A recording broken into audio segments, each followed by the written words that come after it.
And it seems like we've had quite a few invisible people on this show before, specifically the great actor Vincent Price, who appeared or didn't appear as the Invisible Man in Abbott and Costello Meet Frankenstein and in The Invisible Man Returns. We were very fortunate to learn a little more about Vincent from a very knowledgeable source, his daughter Victoria, who we had the honor of meeting appropriately on Halloween. No way. That's way too creepy. Well, that's when she was around us.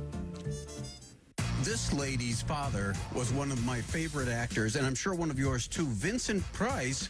This is Victoria Price. Victoria, thank you for taking the time to talk to us. Oh, it's my pleasure. And we have so many questions about your father. The one thing that always struck me is this tall, handsome man could be a leading man, and yet he seemed to enjoy playing character parts more. He did. You know, when he was a leading man, he really hated it. He wanted something he could sink his teeth into. And you're absolutely right. He loved character parts. I think he wished he was sort of a Jimmy Cagney, Spencer Tracy, Edward G. Robinson type. But you're right. He was so handsome. They wanted to have him be a handsome leading man. What was his favorite role of all the horror roles he played? Probably right up there was Theater of Blood because he got to recite verse. He got to play so many Shakespearean characters. So I think that was a favorite. And I always thought he must have found it satisfying to be doing something where he was killing critics. Absolutely. It's every actor's dream, right? You get to kill the critics? Why not? And one of them was his future wife, my stepmother, Coral Brown. So. Oh, that's right. Yes. I forgot about that. I think he enjoyed playing those type roles, too. Watching him in The Raven with Peter Lorre, you get the feeling that he's having such a good time interacting with them, and I understand they did a lot of ad-libbing as well. They did. Roger Corman tells the story that Boris Karloff was a absolutely line by the script guy. Peter Lorre was a complete improv guy, and they didn't know how to work with each other, and my dad was kind of the middle ground. He could improv and he could be by the book, so he was the one who sort of made everything copacetic. And I remember hearing that Boris just couldn't stand the fact that they wouldn't stick with the script. Exactly. And yet, I think that's what we all enjoyed about it so much, to see them ad-libbing their way through everything. I was reading about when he was first going to do the stuff for William Castle, like House on Haunted Hill and The Tingler, that at first he wasn't sure if he wanted to play horror roles. Was that true?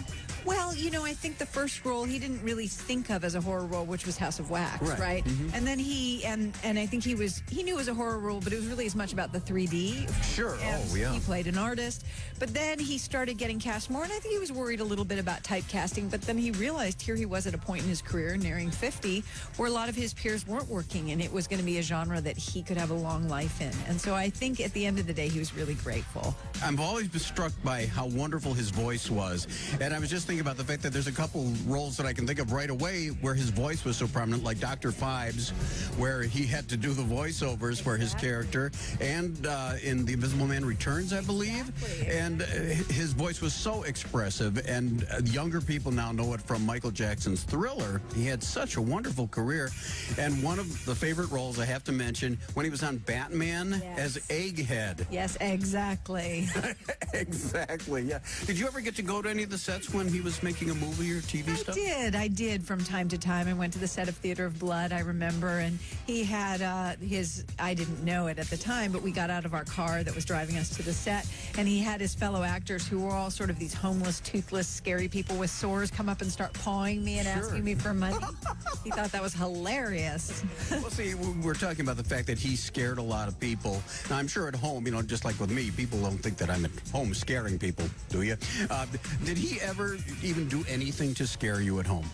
You know, the one thing I remember really distinctly, we were in New York and we were in a hotel, and I lost my first tooth, and I was so excited because the tooth fairy was going to come and give me, what did we get then, like a nickel, right? And I was so excited for my nickel, and I reached under my pillow the next morning and I felt something really weird, and there was this disgusting corroded denture that he had been saving for me to lose my tooth. But the best part about it was we were in New York. We weren't even at home. We were in a hotel. He'd obviously been like waiting for this moment to put this disgusting denture under my pillow. He thought that was very funny. He was involved with Sears as far as their art collections and such. What was the way that worked? Did he actually acquire the art that they were going to sell? He did. He purchased something like 20,000 works of art for Sears over 5 years. So you could buy a work of art for Sears on your Sears credit card with a money-back guarantee. And we're talking emerging artists or artists you've never heard of, but we're talking people like Picasso as well. So pretty cool. He was such an amazing man. And thank you so much for talking with us. This is Victoria Price. She is Vincent Price's daughter. And do you feel his presence? Indeed, it's Halloween. Why not?